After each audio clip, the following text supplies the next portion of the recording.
काला चोर। बहुत समय पहले की बात है। एक छोटे से गांव में लोग बड़ी खुशी से रहते थे। गांव का नाम काला चोर था। इसका नाम इस कारण पड़ा था क्योंकि गांव के बीचों बीच एक पुरानी हवेली खड़ी थी और वहां अक्सर रात के समय अजीब घटनाएं होती थीं।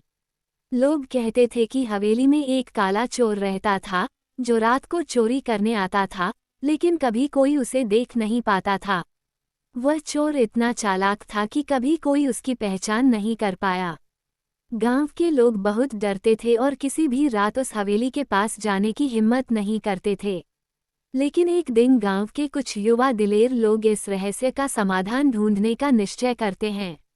वे जानते थे कि केवल साहस और समझ से ही वे इस रहस्य का पर्दाफाश कर सकते हैं। इनमें से एक युवक, जिसका नाम अर्जुन था, बहुत समझदार और साहसी था। उसने अपने दोस्तों के साथ योजना बनाई और एक रात वे सब मिलकर हवेली की ओर बढ़े। रात का समय था और चंद्रमा की हल्की रोशनी हवेली पर पड़ रही थी, जिससे वह और भी डरावनी लग रही थी। अर्जुन और उसके दोस्त धीरे धीरे हवेली के पास पहुंचे।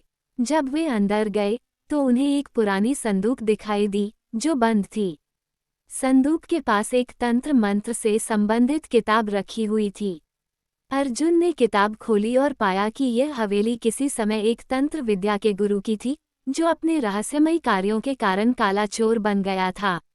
अर्जुन ने समझा कि काला चोर दरअसल कोई व्यक्ति नहीं, बल्कि एक प्राचीन तंत्र था जो हवेली में बंद था और रात के समय गांव वालों को डराने के लिए बाहर आता था। अर्जुन ने तंत्र की किताब को ध्यान से पढ़ा और वह मंत्रों का जाप करने लगा, जिससे काले तंत्र का प्रभाव खत्म होने लगा। धीरे धीरे हवेली में एक शांतिपूर्ण माहौल लौट आया और काला चोर समाप्त हो गया।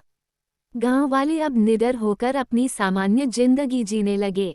अर्जुन और उसके दोस्तों को इस साहसिक कार्य के लिए सम्मानित किया गया और गांव का नाम काला चोर अब एक अच्छे इतिहास के रूप में जाना जाने लगा। ये कहानी हमें ये सिखाती है कि डर का सामना साहस और समझ से किया जा सकता है। वीडियो अच्छा लगा हो तो लाइक सब्सक्राइब जरूर करें।